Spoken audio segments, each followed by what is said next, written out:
వేలాది నదులంత విస్తార తైలము నీకిచ్చిన చాలునా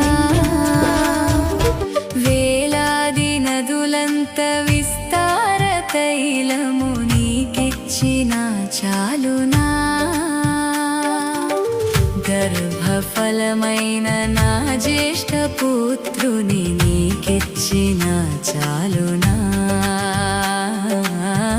గర్భఫలమైన నా జ్యేష్ఠ పుత్రుని నీకిచ్చిన చాలునా